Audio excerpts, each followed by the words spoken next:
All right. Well, good morning and good afternoon, everyone, and welcome to today's Exploring by the Seat of Your Pants event. My name is Joe Grabowski, and I'll be your host for today. If you're new to Exploring by the Seat of Your Pants, we are all about bringing science, adventure, exploration, and conservation live into classrooms across North America and beyond.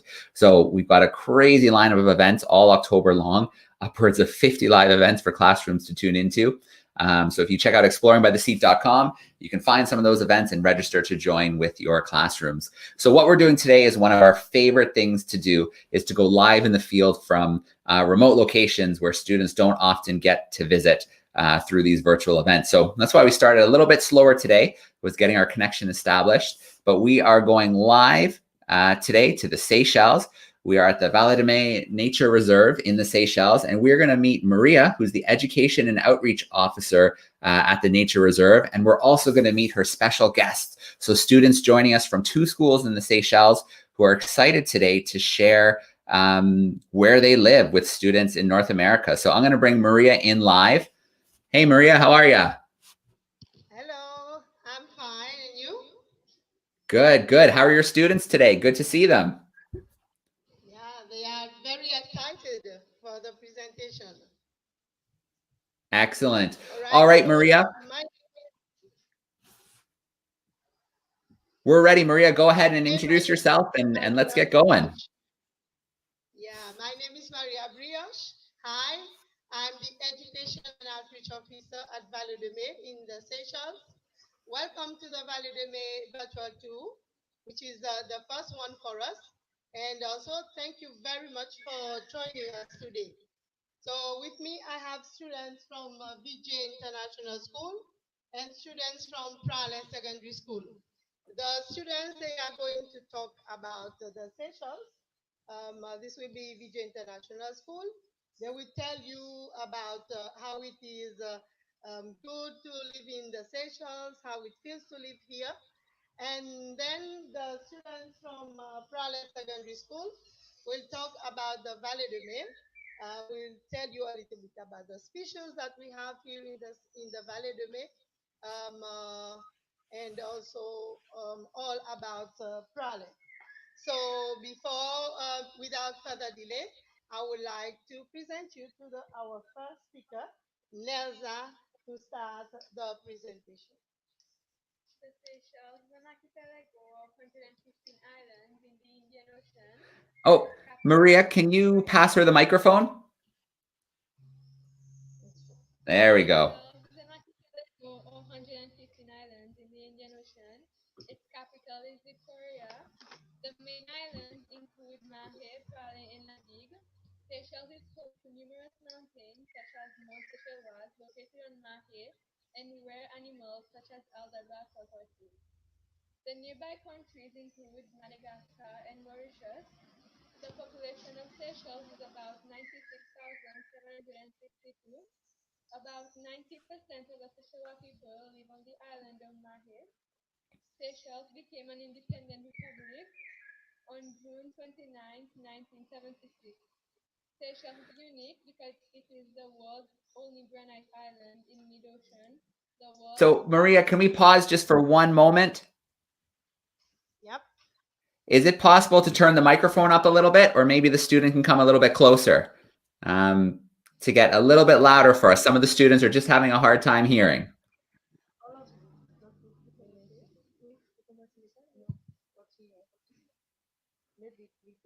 Nice and loud.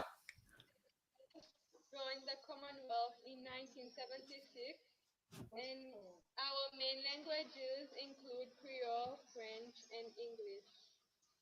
I am now going to pass the mic over to my friend. Hi, my name is Sajini. The Seychelles economy massively depends on tourism, which has resulted in the creation of much more job opportunities in the tourism sector, such as hotels, restaurants, nature reserves, and Seychelles overall. In the recent years, there was a total of 350,000 visitors to the Seychelles. Many tourists visit the Seychelles for several reasons, in particular Praslin. Praslin is known for its most naturistic sites in the world. It is home to one of the world's most beautiful beaches, Anse. It also has several other beaches such as Endangered, Black, and so much more. We also have a number of exquisite nature reserves such as the Vallée de Mai, and Praslin National Park waterfront. In addition to the incredible sceneries the Seychelles has to offer, there is a wide range of water activities like diving, kayaking, fishing, and snorkeling, where the beauty of the sea is flaunted. The marine life here certainly attracts many tourists from around the world. The marine life in the Seychelles can be found on the beautiful coral reefs with a rich variety of corals, an abundance of exotic fish, such as the always playful sailfish, colorful butterfly fish, and parrotfish, among numerous other tropical fish species. In the Seychelles, we have five species of turtles, not to forget the hawksbill turtle. The annual release of the baby turtles by Lemuria into the sea is certainly something tourists look forward to catching up to. Hi, my name is Thierry, and I'm going to talk about the Creole culture. The Creole culture is due to the fact that the population is made up from people coming from different areas of the globe, such as Europeans, Chinese, Indians, and liberated slaves. Our fourth largest island is extremely unique as it has more culture, it is more natural and local, and the common transportation is bicycles, club cars, and ox carts. There is a wide range of artisans in Seychelles. They create hats, pottery, boat models, wickerworks, jewelry, and much more, all put together with locally sourced materials such as corals, shells, natural fibers, bamboo, or even local wood. The Seychelles, together with Haiti, are the only two countries where Creole is an official language. The most popular traditional dances are the sika, where all the movement is in the swing of the hips, and the mucha, an erotic style of dancing dating back to slavery times. The contour is another more classic dance and music style which has a strong European influence and is usually accompanied by banjos and violins. A normal everyday scene would be a fisherman bringing in fresh fish and people around a bonfire dancing the traditional dances. All right. I just want to jump in for a second and say that was awesome. Keep the microphone nice and close and nice and loud. You guys are doing great. Nice and loud. Hi, my name is Calvin. I'm going to talk about Bali and its climate. Bali Island is the second largest island in the Seychelles archipelago in the Western Indian Ocean. The island is about 4 kilometers wide, approximately 11 kilometers long. It lies 40 kilometers northeast of Mahi Island. Bali is granitic in origin and is mountainous. The highest point on the island is 367 meters high. About 7% of the Seychelles population lives on Bali. The coastline stretches about 42 kilometers, and people mainly live on the coastal areas of Gondas and Bisetan. The weather in the Seychelles follows a fairly constant pattern throughout the year, with two different seasons. The wetter season lasts about 6.1 months, from around October to April. The drier season lasts about 5.9 months, from April to October. The windier part of the year lasts about 4.7 months, from around May to October. The calmer month lasts about 7.3 months, from October to May.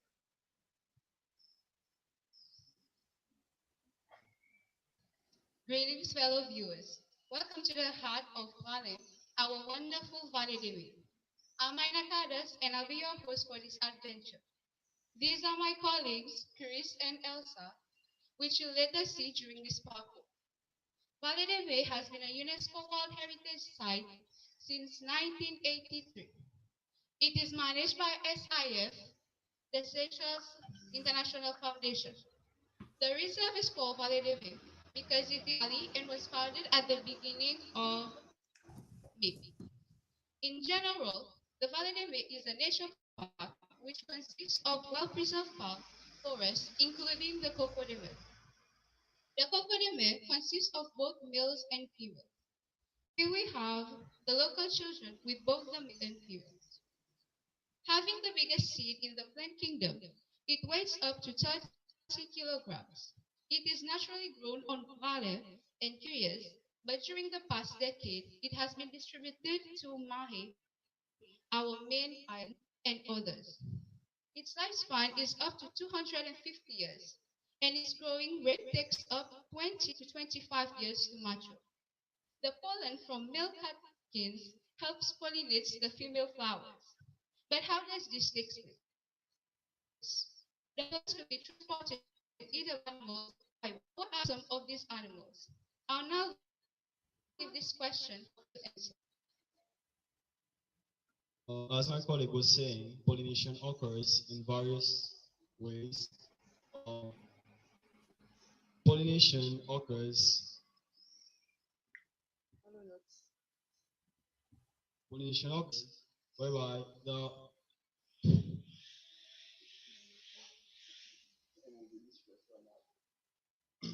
pollination occurs whereby the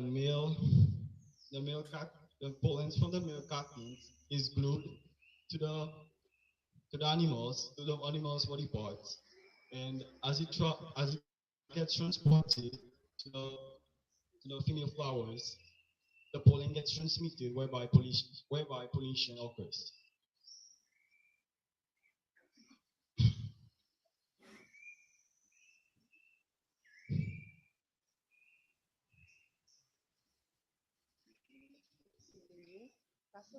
Next one. Thank you, Chris. Now, if you please give me your attention, I'm going to talk about how Vallée de Mai has become one of the most major tourist attractions since it was founded. Half of most visitors disembarking in Seychelles pass their time on Prague. In 2017, it dragged over 100,000 visitors to its resort, and this practice advanced the tourism sector of Prague. From 2012 to 2017, Vallée de Mai was compensated to be the Trip of Advisor Certificate of Excellence. In 2019, Vallée de Mai was listed by the Trip of Advisor to be among the 10% countries to visit. I hope you have enjoyed our presentation, and we are now open for your questions. Okay. Very cool. Thank you so much. I'm just sharing a couple pictures of the animals with the students now. Can you tell us a little bit about the giant land tortoises? They look so cool.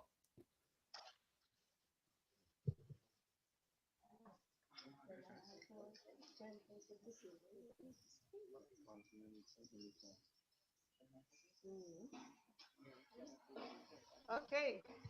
All right. Thank you, Joe, for the question. Here you can see the giant land tortoises from Aldabra. There are the population of over 100,000 giant land tortoises just on the atoll of Aldabra. And the giant land tortoises can be found like on all the other islands of Seychelles. And some people in the Seychelles, they even have it in their homes as domestic animals. But most of the time, they live in the wild, like in the natural environment. Right. All right. And Maria, the coconut crabs. Can you tell us a little bit about the coconut crabs? It looks like they get very big. Yes, the coconut crab can climb up the coconut trees like you can see in the next slide. They can go up the coconut trees by themselves. They will cut down the coconut and then come back down to the ground.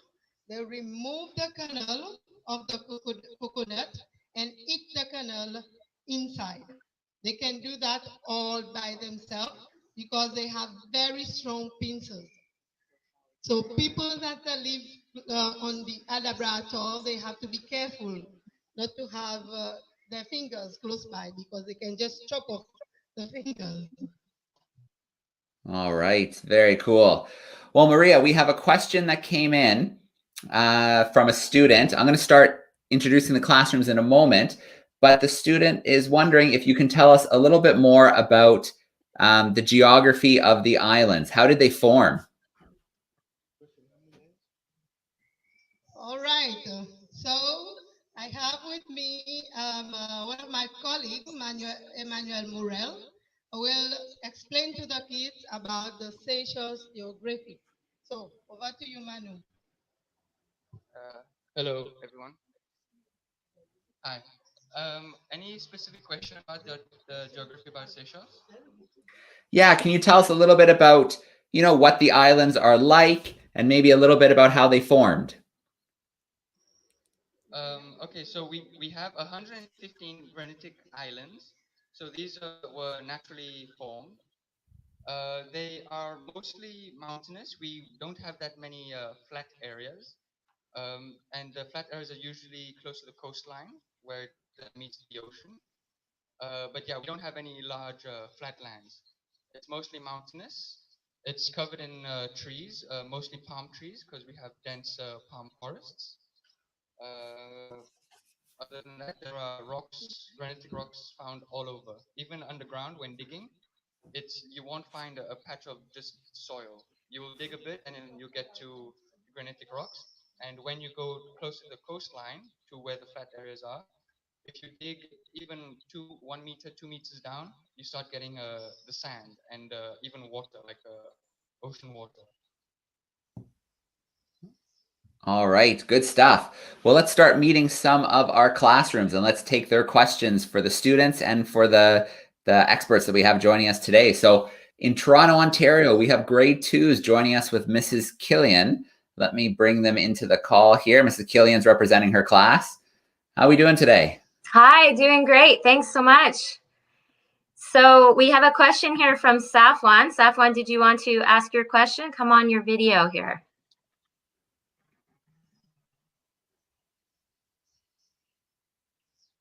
Go ahead.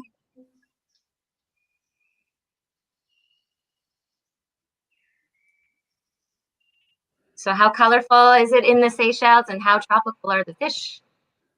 Okay, great question. So how colorful is it in the Seychelles? Maybe a student can help us out with that. And then the fish as well. Can you tell us a little bit about the tropical fish? Hi. We actually have several types of fishes in the Seychelles. Can you put the microphone nice and close and nice and loud? They're all very colorful. Some of them are the butterfly fish, parrotfish, lionfish, and so many others. What about the beaches? The beaches look like the water was so nice and blue with the white sand and the green palm trees. What's that like?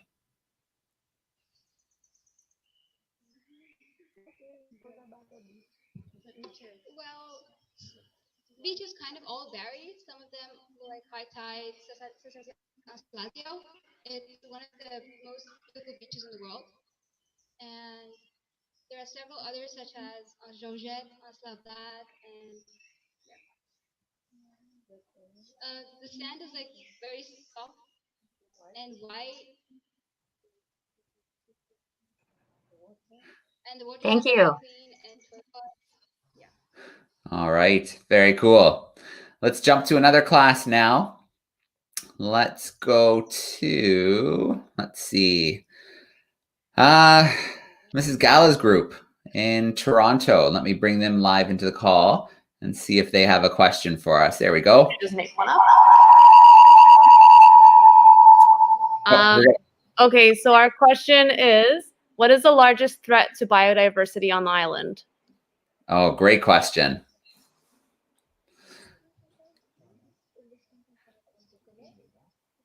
So what is the biggest threat to biodiversity on the island? The question to the kids, and then they will try to answer if they have missed anything. So with the others, the teachers, we just add on to what they have missed. So Excellent. the Sounds question good. is the threat to the biodiversity of the Seychelles. So what are the threats? What are the things that are a danger to the biodiversity of the Seychelles? Okay, elaborate, and then we can talk about it. I know, would you like to? Once again, Joe. That's okay. You don't have to be shy. Okay, the kids are too shy. So my colleague Emmanuel will talk about the threats to the Seychelles biodiversity. Okay, so I'll try and answer that question best I can. we actually have a few threats. Okay, most of it being on an island would be pollution. So that's whether it being light pollution, plastic, fossil fuels, you name it. Because we're so remote in the middle of the Indian Ocean, uh, a lot of the plastic that is dumped in the ocean around the world is actually deposited on our beaches. I don't know if you guys have heard of the Aldebaran Cleanup Project, but if you guys take a look, you will see just as to how much plastic they've collected off the beaches of that remote atoll. So that would be a very big threat. Other than that, we have a lot of invasive species, a lot of them which were introduced. It's unfortunate to say, but for example, cats, they are introduced and they are a threat to our biodiversity because we have a lot of birds, which obviously lay eggs, and cats prey on birds and will attempt to eat the eggs from the nests. We also have rats, which I'm guessing is a problem for everyone worldwide. We also have various plants that are highly invasive that actually will constrict or even live off another tree, endemic tree, which over time will actually kill that tree, leaving only the invasive one.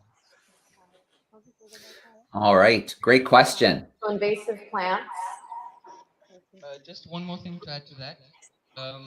It is rare, but forest fires also play a massive role.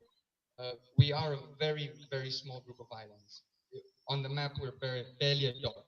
So you can imagine if we have any large fires, it will destroy most of our forest in no time at all. Okay, let's grab another classroom here. I'm going to bring in Madame Russell. She is representing her classroom virtually, and they are joining us from Brampton, Ontario. Hey, Madame Russell, how are you? I'm good, thanks. How are you? Good.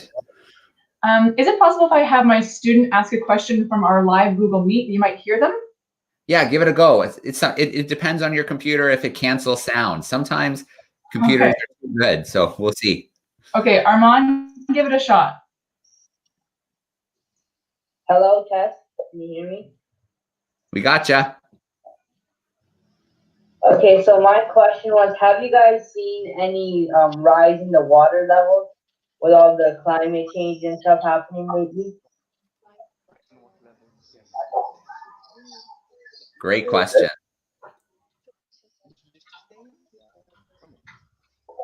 Okay, hello, good afternoon. My name is Akash, and I'll be explaining to you guys about the rise in sea level here in Seychelles. Okay, where to start? Basically, because of so much climate change and because of how all the, how could I say, global warming is affecting the sea, and because of El Nino as well, most of our sea levels has risen rapidly within the past 15 years, I would say, because of also the corals bleaching as well.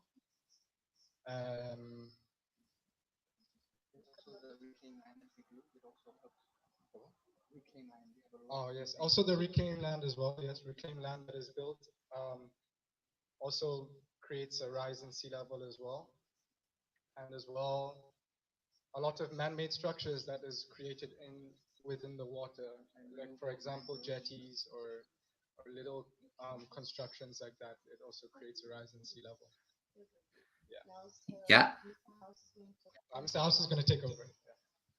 Hello, can you hear me? Just talking very briefly, because of the rise in sea levels, what the Seychelles have had to do is put in an awful lot of coastal defences around the island to protect the island. The problem in doing that is, of course, is you take away the beaches, so the island then becomes even more vulnerable. So instances of flooding are far more on the increase, and also it removes the natural defences, which is the mangrove forest, and they've been replaced by concrete defences.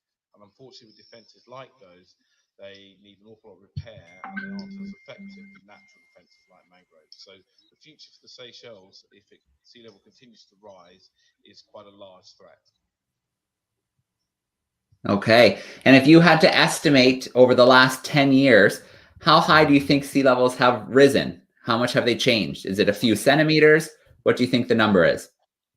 Okay, roughly they estimate somewhere between 20 and 30 meters, which has caused a lot of flooding, and island size has reduced quite significantly already rather small islands. Okay, yeah, that's a big increase, and that would take away a lot of the area. Okay, well, thank you. Thank you for sharing that answer with us. Let's see. We need to go to Miss Samra's group. They are joining us in Kitchener, Ontario, here in Canada. Let me see if I can bring them in. There we go. How are we doing, Kitchener? We're doing really well. Our group was very excited this morning to join and to see everyone in Seychelles. So we're sending a big wave of hello. We have a variety of questions, but I'll try to narrow it down. Go for it. My students are really excited to know about their lifestyle. They want to know about what the students like to do in their leisure time, if at all any of their interests might match the interests of my students. We'd just really like to get to know them and know what they do at school, what their day might look like, so anything they'd like to share with us. We students in Seychelles, we enjoy taking walks on the beach and also spending time together with each other as friends.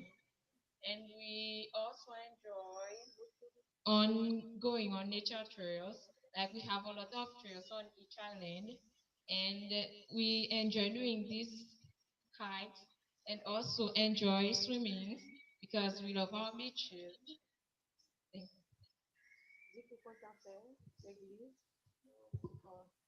Well, also, we like going on different kind of adventures or trips to different kinds of islands, whereby we can visit different natural histories. For example, the Curious, whereby you can visit the doctor's house. Yeah, and yeah, so. What about some games? What kind of games do you like to play? Is there a favorite sport? What kind of games? Well, we normally play football, but in the traditional way, we play kites. We do kites and we skip ropes, and we play. Yeah, we play with the car tires, whereby you need to put 2 sticks in it and we roll it. Yeah. Rolling car tires. What about kites? Can you tell me a little bit more? Did you say kites? Like flying kites?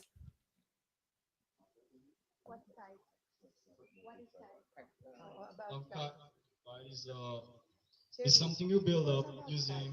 Give to Cherry to talk about kites. Come on in. Kites, c'est volant. What's about c'est volant? Allez. Kites, like a square. They know. Just tell them about playing kites. We can go like on a playing field, and like when it's really windy, we like fly the kites around, like doing competitions and everything. Okay, very cool. And then what about a day at school? What's a day at school like? What kind of things do you study in school? Well, school here starts at 8 and ends at 2:30. Since there's COVID-19, there's a lot of changes, and we of course keep the 6 feet apart.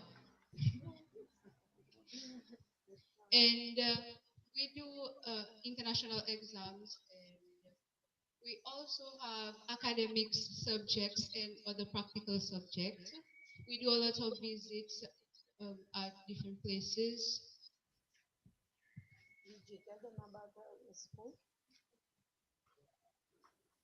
All right. What about swimming? Does anybody do any snorkeling? Any snorkeling or scuba diving?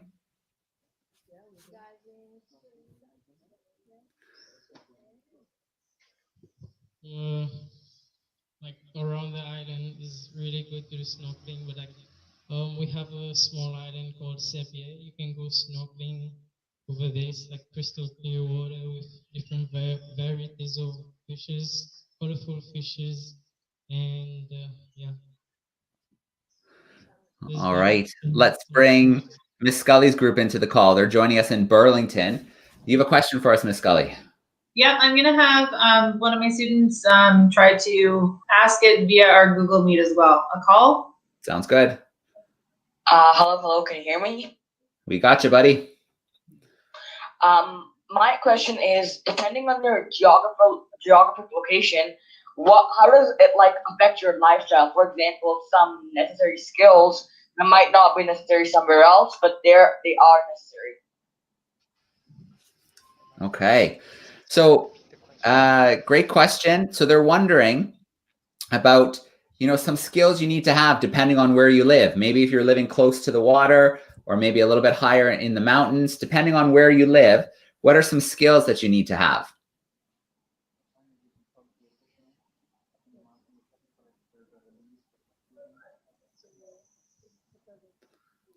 So if you live in Nadi, you have to know how to ride a bicycle. Can you hold the mic nice and close, nice and loud for us? So if you live in Nadig, the main thing you have to know is how to ride a bicycle, because the main transportation around the island is a bicycle. And if you live near the coastline, you have to know how to fish, how to swim, and up in the mountains, you can hike, look for fruits and other climb trees like coconut trees. Okay, so it sounds like bikes are the main way to get around. So you have to be pretty good at riding your bike, living near the coast. Fishing is a really important skill to have. And then did you say when, living kind of in the forest that you have to be able to climb the trees to get to the things like the coco-de-mer and other fruits? Yeah, just to clear that up, not coco-de-mer trees, because there's actually a law against harvesting those. So not coco-de-mer trees, but coconut trees, mango trees, other fruit trees, jackfruit trees, breadfruit trees, those kind of trees. Okay, so the coco-de-mer, that seed was huge. Why would the seed have evolved or be adapted to be so big? Why is it so? There we go. There's one. That is a huge seed. Why is that seed so big? Sorry. Honestly, as to why it's so big, I'm not entirely sure.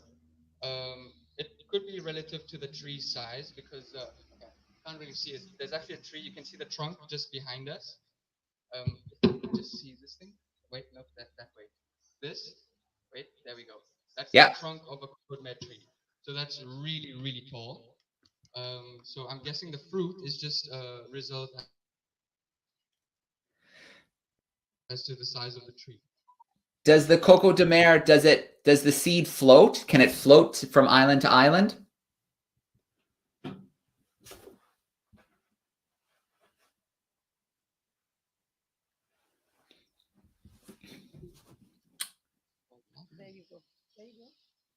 Yeah, so the coco-de-mer was actually originally found on another island, Maldives, which is why its scientific name is Maldivica.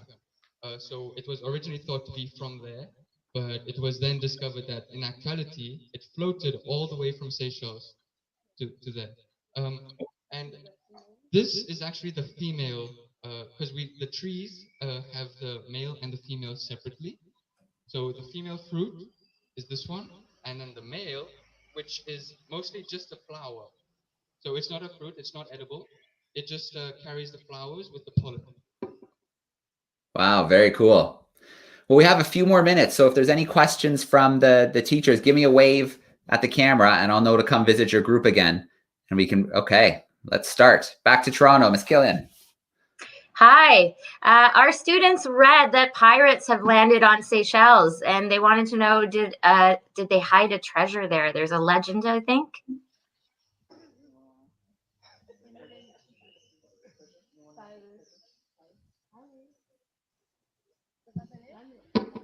There was a pirate which landed in Seychelles. He was Olivier de Vasseur, and he planted a treasure at La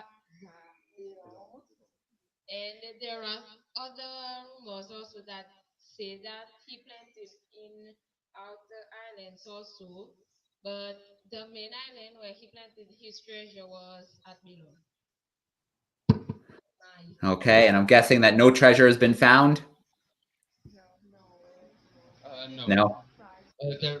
Actually, no treasures have been found, but people have tried over the centuries, and I do believe there are still one or two families that strongly believe that there is treasure somewhere, and I think that they are trying to look for it, but none successful. Okay. Madame Russell, if you have another question with your group, go ahead. Yes, I have Sakshi. Sakshi, can you say your question? Okay. My question is, how does the population and the tourism affect water quality? Was that how does the population and tourism affect the wildlife? The water quality. Oh, the water quality. Good question.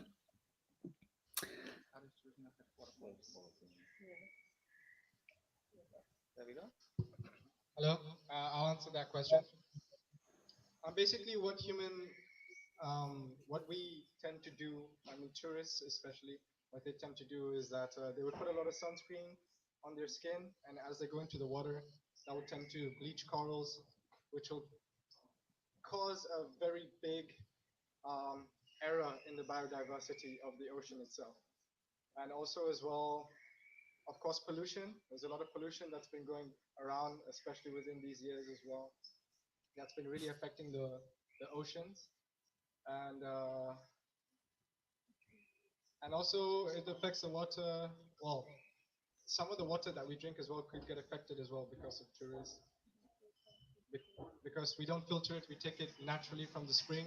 So if they pollute inside the spring, then it will just head down and we'll drink that water, which is really bad. Thank you. Okay, thank you. Ms. Scully's group, I'm going to bring you back in. Awesome, thank you. We had a question about the climate. So is it the same all year round, or what kind of climate do you have?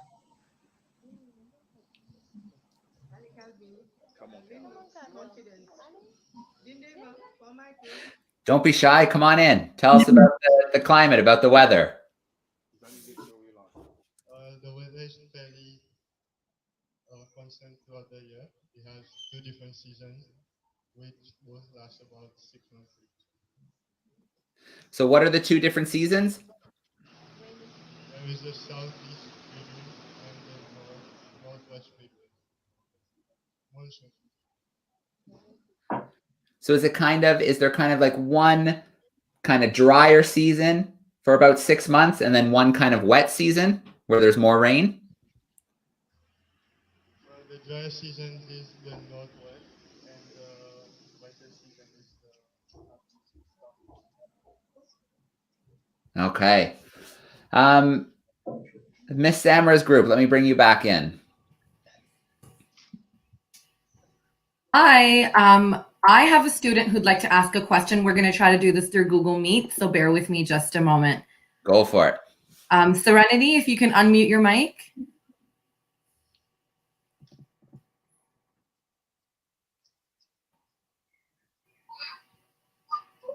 It's unmuted. Okay. Can you hear her? I hear her. Yep. Okay, We're good. Serenity, nice and loud, please. Okay. Our question is, how do you support the survival of endangered species on your island? Okay. So they're wondering about some of the conservation work. How are you protecting species on the island?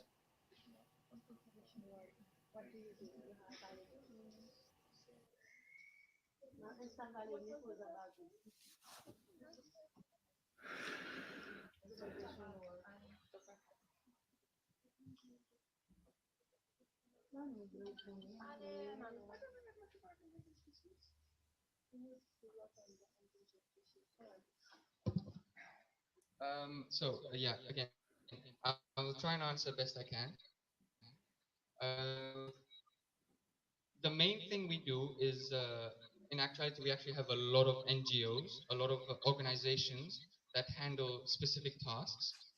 For example, SIF, they are in the conservation of the black parrot and coco-de-mer, and as well as for Aldabra, the giant land tortoises and the endemic species there. We have on different islands, different other NGOs that just take care of either coral farming, rehabilitation, just planting mangroves. We also have tracks. They are also they help mostly with the replanting forests. So they have a large nursery where they cultivate plants to then plant in areas affected by fire and in other nature trails where invasive species have been removed. So the Seychelles, I know, did something pretty unique. You guys recently protected a large portion of your ocean, of your surrounding waters. Can you tell us a little bit about that?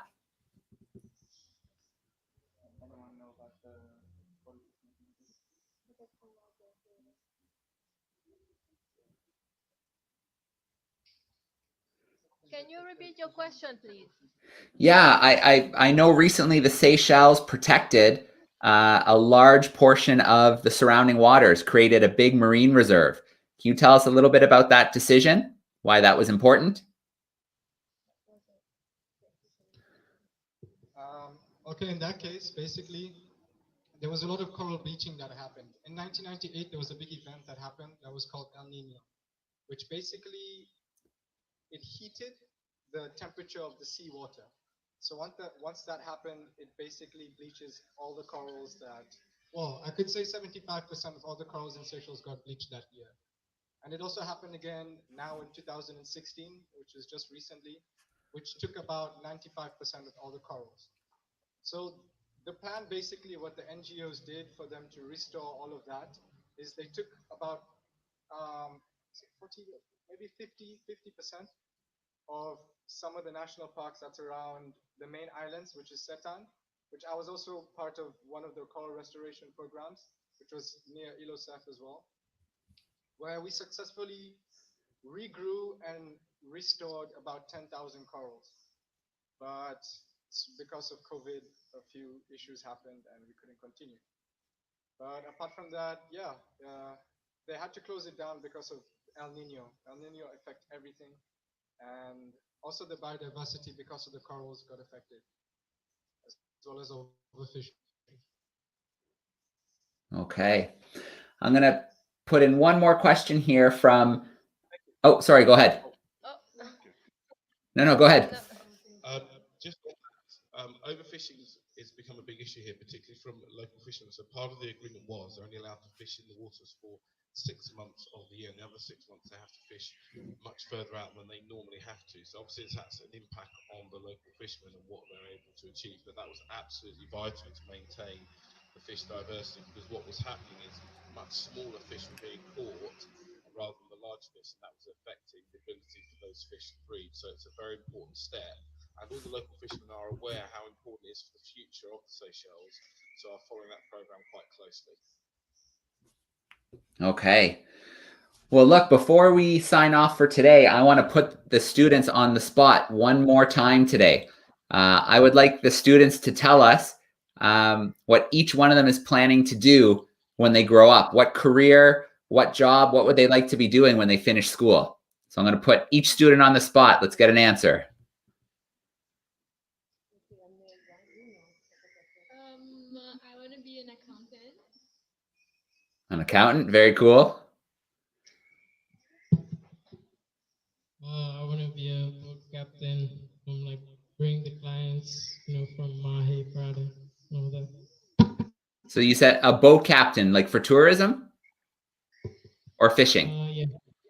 Yeah. Tourism, very cool. So in the future, I would like to be a doctor.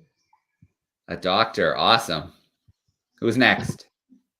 Well, either like having a career in teaching or lawyer or law. In the future, I'd like to be a doctor or become a marine biologist. A marine biologist. I like that one. Very cool. In the future, I would like to be a pilot. Was that a biologist? Pilot. A pilot. Awesome. In the future, I'd like to become a veterinarian. A veterinarian. That's another very important career. Very cool. All right. Did everybody get a chance to answer? Awesome. Well, first of all, I want to say a huge thank you. Thank you so much to our group in the Seychelles, and thank you so much to the students for sharing that presentation with us. I'm sorry the pictures didn't cooperate, but we got to share some of them anyways along the side. And I was really excited to hear how many of you wanted careers in tourism and conservation, marine biology. That is so important. You guys are doing an amazing job protecting the Seychelles, especially the Vallée de Mai Nature Reserve. So thank you so much for taking us to see a little bit of your of the reserve and to meet you and to learn some of your stories. Thank you so much for sharing with us today. Maria, thank you to the whole team for being here with us, all the great answers. It was really great to connect for our first event today. All right, it was also a pleasure for us, Joe. We were so happy to share our beautiful sessions to the kids from Canada. It was also a pleasure to talk about the Vallée de Mai and show you our beautiful coco-de-mer that we have right now. So we hope to continue this collaboration and share more with you about what are the species that we have here in the Vallée de Mai. And I'm sure we'll have this chance to do that very soon. All right, I'm looking forward to it. Thank you to the classrooms who tuned in on YouTube. Thank you to our live camera classrooms. Your questions were awesome. Let's just bring a couple of the teachers back in. Thank you so much for joining us today. That was awesome. Thank you so much. Everybody enjoy the rest of your day, and we will sign off for now. Thanks so much, everyone. All right. Thanks, everyone. Bye. Bye-bye.